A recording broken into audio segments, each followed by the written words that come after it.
여러분 중에는 소위 성공했다고 하는 10대나 20대 연예인들이 방송에 출연하여 이런 얘기하는 것 한 번쯤 들어보셨을 겁니다.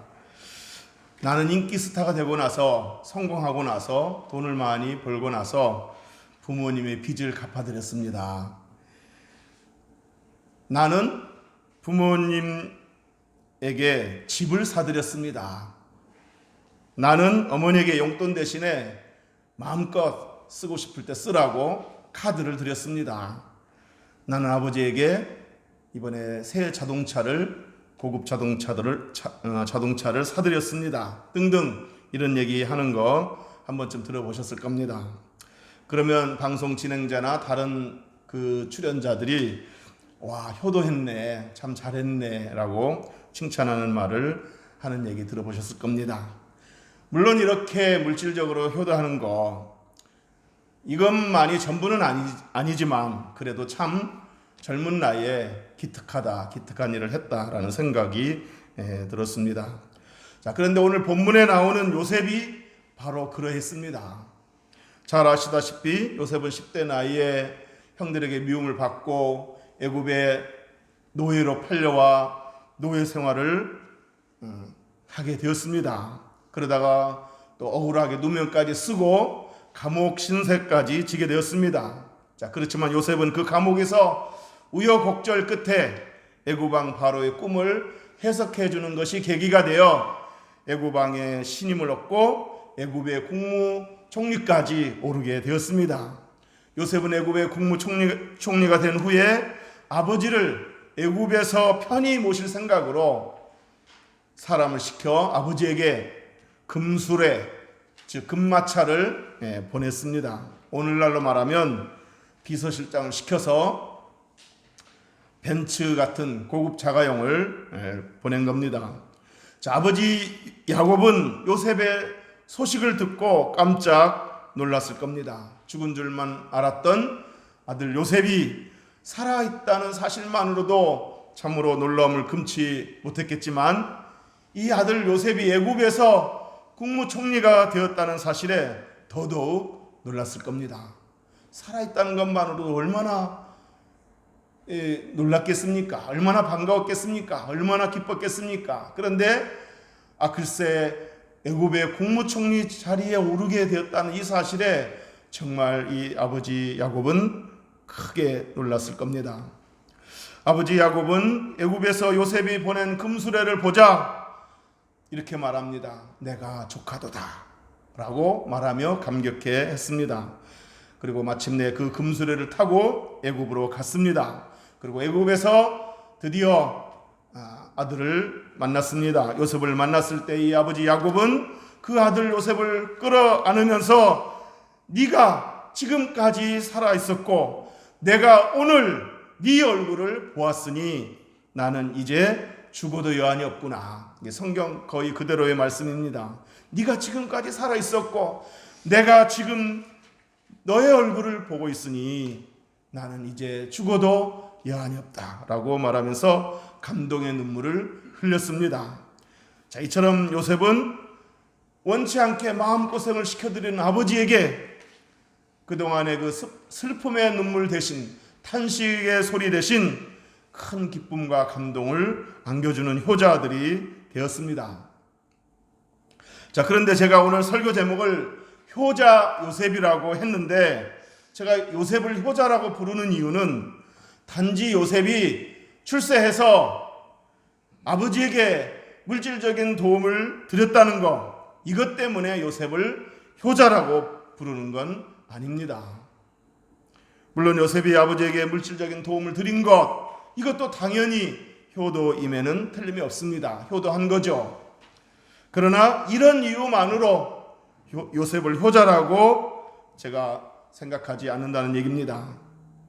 만약에 그것만으로 물질적인 도움을 드린 것만으로 참 효자다 이렇게 말한다고 한다면 출세 못하면 성공 못하면 돈을 못 벌면 효도도 할 수 없다는 말이 되기 때문에 그것만 가지고는 요셉이 참 효자다 이렇게 말할 수 없다는 겁니다. 자, 그렇다면 요셉에게 다른 어떤 면이 있기에 요셉을 효자라고 말할 수 있는가? 자, 첫째로 요셉은 항상 아버지를 마음에 두고 살았습니다.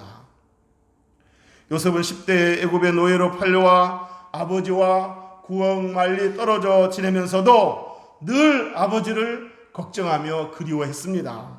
노예 생활을 했을 때에도 늘 아버지를 걱정하며 그리워했겠지만 국무총리라는 높은 권좌에 올라서도 요셉은 늘 아버지를 걱정하며 그리워했습니다. 요셉이 아버지를 걱정하고 그리워했다는 증거가 뭐겠습니까? 정말 요셉이 그렇게 아버지를 걱정하며 그리워하며 늘 아버지를 마음에 두고 살았는가? 그 증거가 뭐냐 이겁니다. 자, 온 땅에 흉년이 들어 요셉의 형들이 먹을 양식을 구하기 위해서 이제 애굽의 국무총리가 된 요셉을 찾아왔을 때입니다. 물론 그 국무총리가 자기 동생 요셉인 줄 모르는 거죠. 그러나 요셉은 형들이 그 찾아온 이들이 자기 형들인 줄 단박에 알아보았습니다. 자, 그리고는 그 형들에게 3차례나 아버지의 안부를 물었다고 했습니다. 요셉이 형들에게 이렇게 물었습니다. 당신들의 아버지는 살아계십니까? 그게 궁금한 거예요. 그게 제일 묻고 싶은 질문이었어요. 왜? 그동안 늘 아버지를 걱정하며 아버지를 그리워했기 때문입니다. 당신들의 아버지는 살아계십니까? 자, 여러분 여기서 요셉이 형들에게 나의 아버지는 살아계십니까? 이렇게 묻지 않고 당신들의 아버지는 살아계십니까? 이렇게 물었던 이유는 아직 자기 정체를 밝히지 않았기 때문입니다. 자, 그리고 나서 또 다음 형제들을 만났을 때 역시 정체를 밝히지 않았기 때문에 이렇게 물었습니다. 너희 아버지, 너희가 말하던 그 노인이 안녕하시냐? 잘 지내시냐? 아직도 생존해 계시느냐? 이렇게 물었습니다. 자, 그리고 그 다음에 또다시 형들을 만났을 때는 비로소 이제 그 형들에게 자신의 정체를 다 밝히고서 내 아버지가 아직 살아계십니까? 라고 물었습니다. 그때는 이제 자신이 동생이라는 것을 밝혔기 때문에 내 아버지가 아직 살아계십니까? 라고 물었습니다. 이렇게 요셉은 3차례나 물어보았습니다. 오늘 본문 3절에서 그렇게 세 번째 물어봤죠. 우리 3절 다 같이 한번 읽어보겠습니다. 시작. 요셉이 그 형들에게 이르되 나는 요셉이라 내 아버지께서 아직 살아계시니까 형들이 그 앞에서 놀라서 대답하지 못하더라. 아멘. 자, 이렇게 요셉이 3차례나 아버지 안부를 물었다는 것은 뭘 의미하는 거겠습니까? 그동안 요셉이 아버지를 한시도 잊지 않았고 아버지를 늘 마음에 두고 아버지를 걱정하며 살았다는 이야기입니다. 아버지를 향한 이런 애틋한 마음이 있었기 때문에 요셉이 성공했을 때에 아버지를 모실 생각을 했던 거고 아버지에게 금수레를 보냈던 겁니다. 여러분, 만약 요셉에게 아버지를 생각하는, 아버지를 걱정하는 이런 마음이 없었다면, 아버지를 늘 마음에 두지 않았다면 요셉이 출세를 했다 하더라도 아버지에게 나는 이제 죽어도 여한이 없다, 이런 그 기쁨과 감동을 안겨드리지는 못했을 겁니다.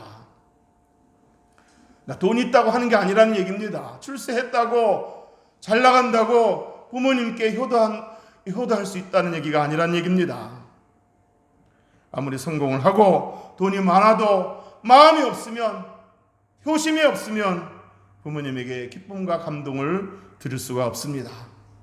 사랑하는 성도 여러분, 바라기는 부모님들이 자식을 키울 때 자나깨나 항상 자식 생각을 하고 자나깨나 항상 자식 걱정을 하고 살았듯이 이제는 장성한 자식들이 항상 부모를 생각하고 항상 부모를 걱정하는 마음을 갖고 살게 되기를 주님의 이름으로 축복합니다. 저와 여러분의 자녀들이 항상 부모 생각하고 부모를 위해서 기도하는 자녀들이 되기를 주의 이름으로 축복합니다. 자, 그리고 어떤 면에서 또 요셉을 효자라고 부를 수 있는가? 그 두 번째로 요셉은 아버지에게 형제간의 화해와 우애를 보여주었습니다. 요셉이 형들에게 저는 형들이 애굽에 팔아버렸던 요셉입니다 라고 자신의 정체를 밝혔을 때 형들은 정말 소스라치게 놀랐을 겁니다. 놀란 정도가 아니라 두려워 떨었을 겁니다.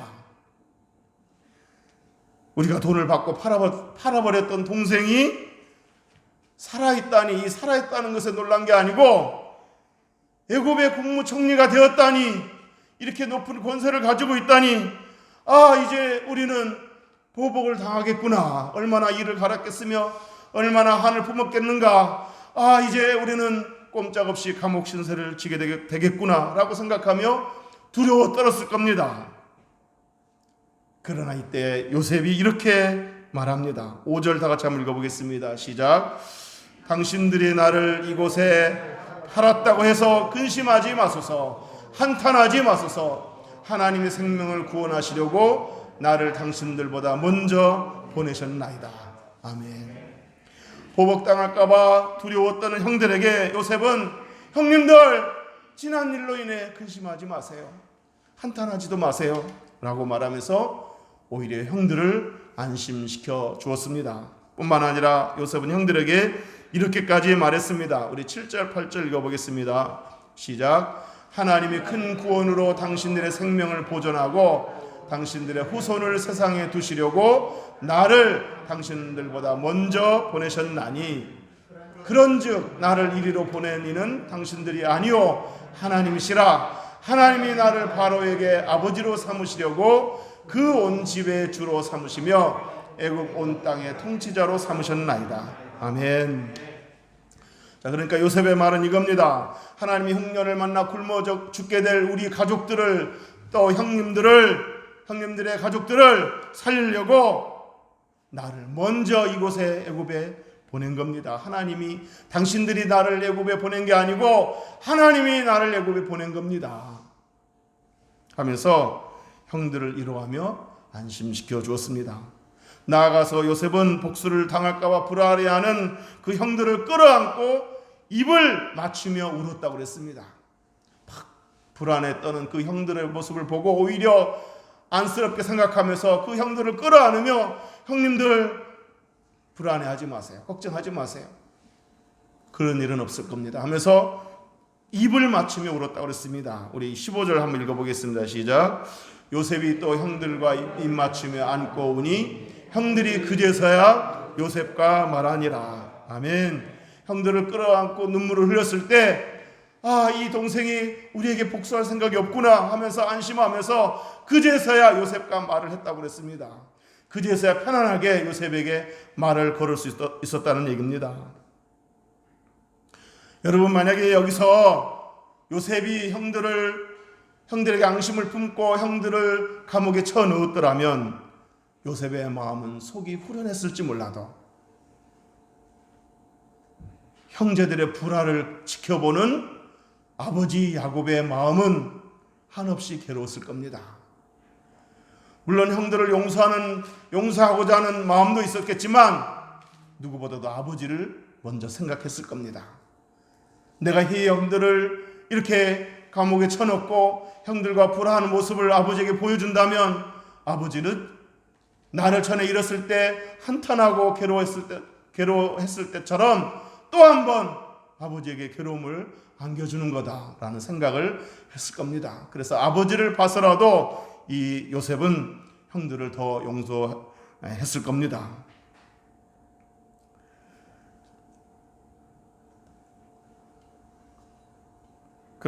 다행히도 요셉은 형들을 용서했고 형들을 끌어안았습니다. 복수하지 않았을 뿐만 아니라 오히려 형들을 안심시키고 형들에게 필요한 것들을 나누며 형들에게 은총을 베풀었습니다. 내가 형님들과 형님들의 자녀들을 기르겠나이다 라고 말해줬습니다.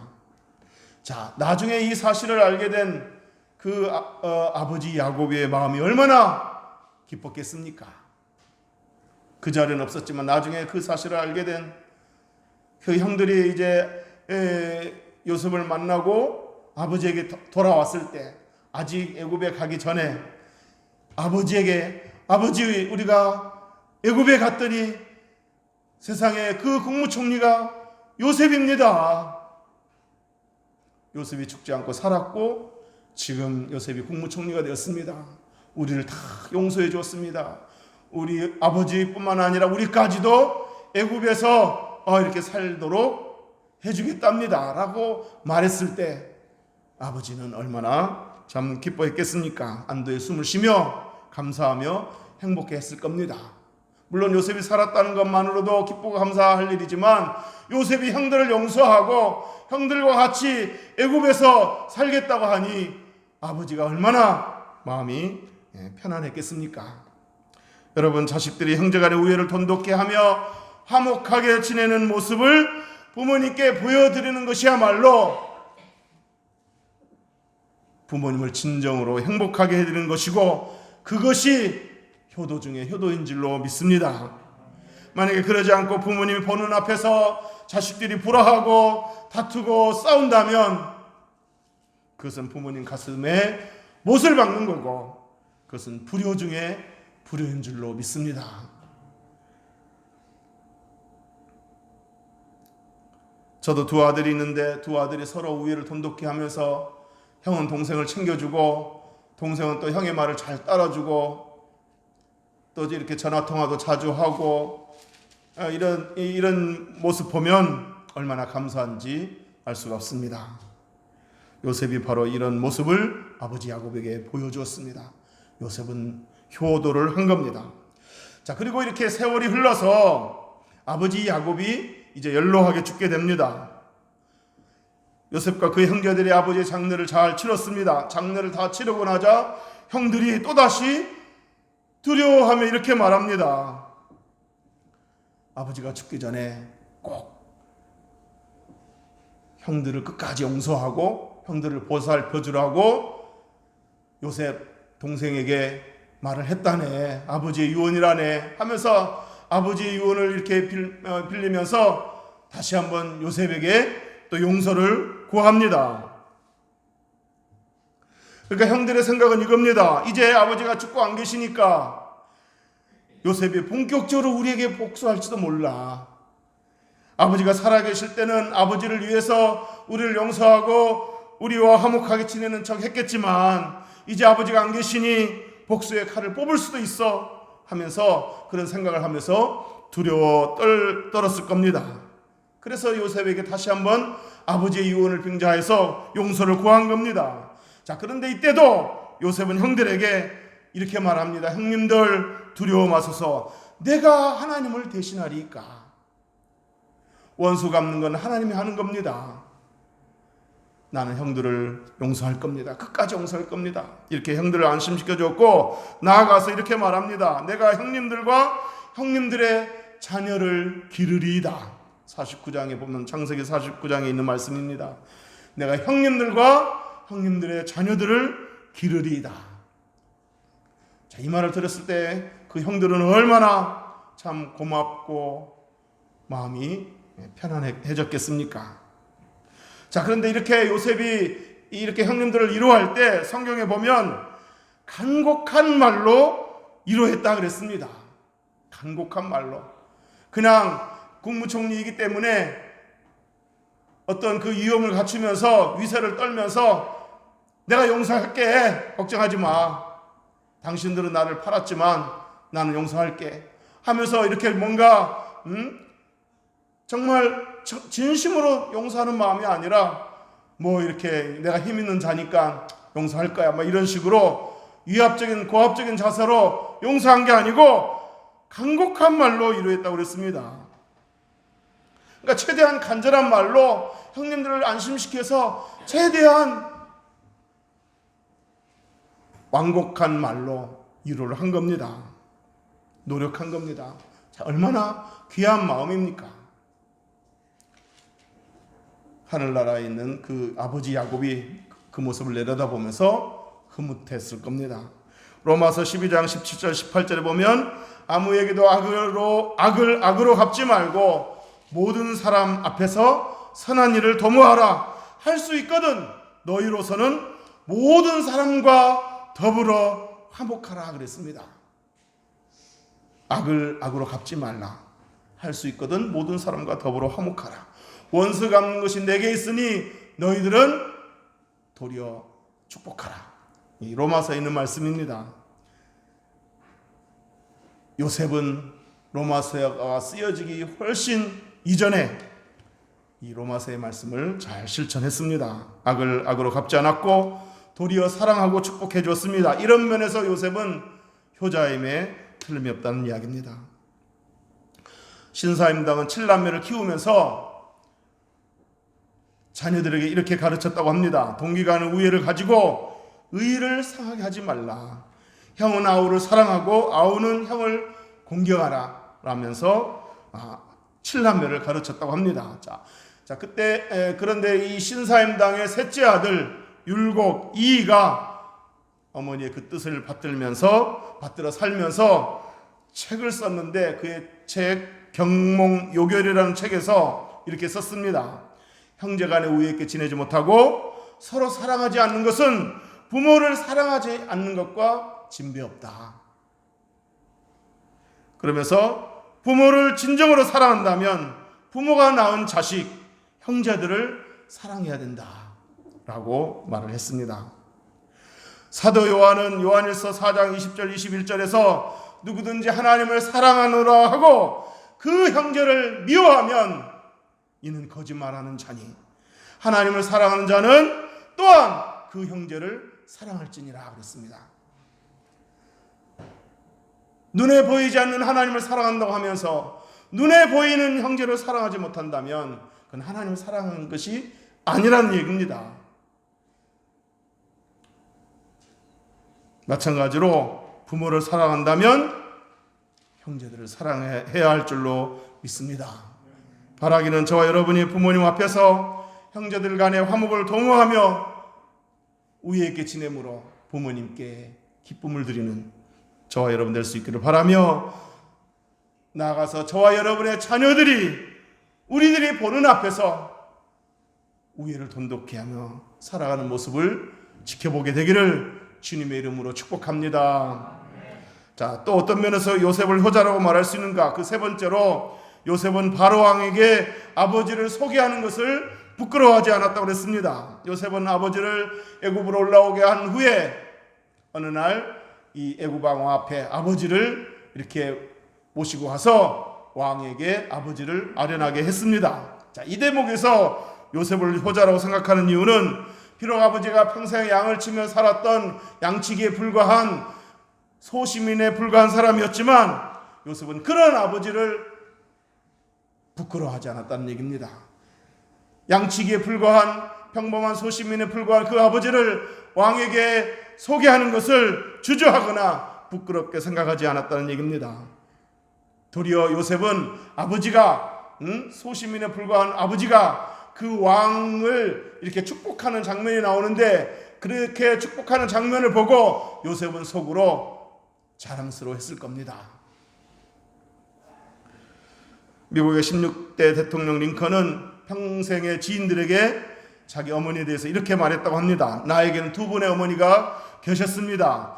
내가 아주 어렸을 때 돌아가신 나를 낳아주신 어머니와 그리고 나를 길러주신 새어머니 두 분의 어머니가 계셨는데 이 두 분의 어머니는 나에게 가장 위대한 신앙의 유산을 물려주었습니다.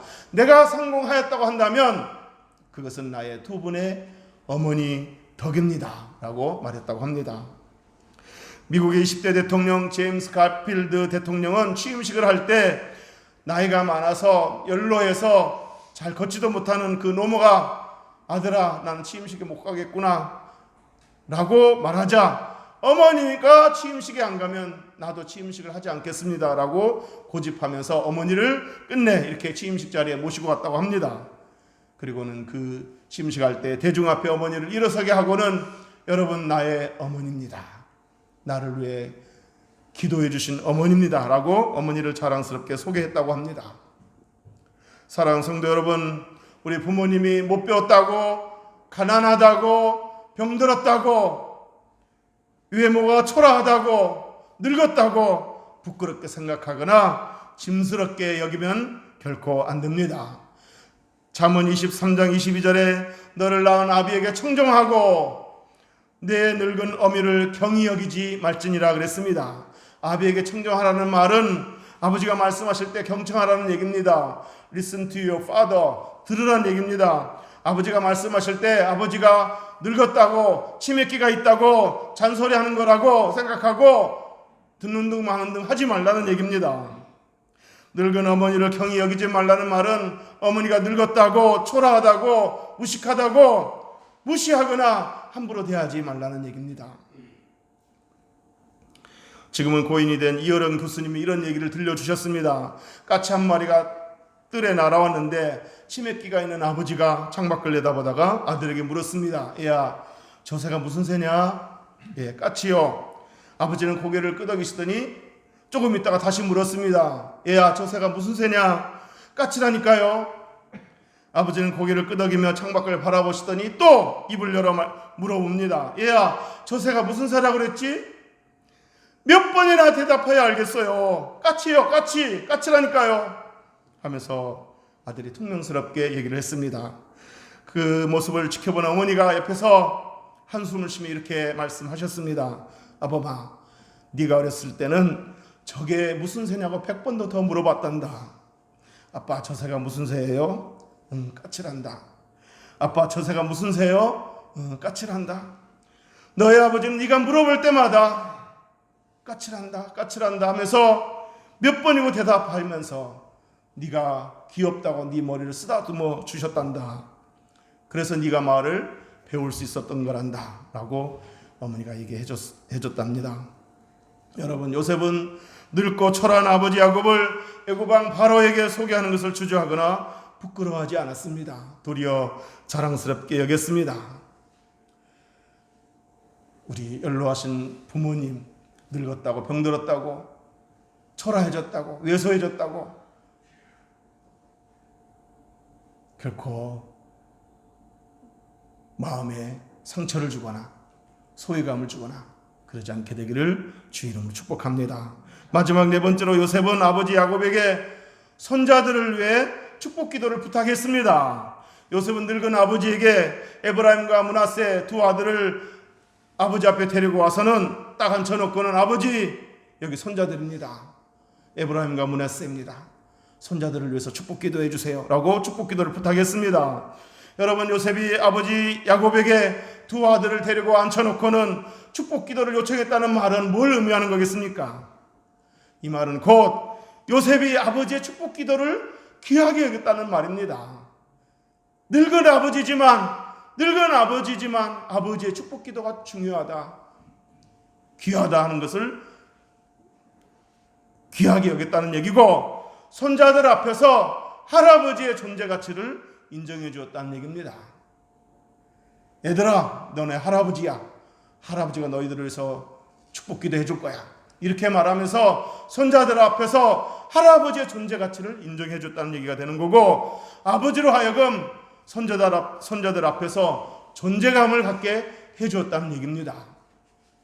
아버지, 이 손자들 축복 기도해 주세요 라고 말했을 때 늙은 아버지 야곱이 아들이 나의 기도를 필요로 하는구나, 아들이 내 기도를 중요하게 여기는구나, 이렇게 생각하면서 얼마나 존재감을 가졌겠습니까? 얼마나 뿌듯했겠습니까?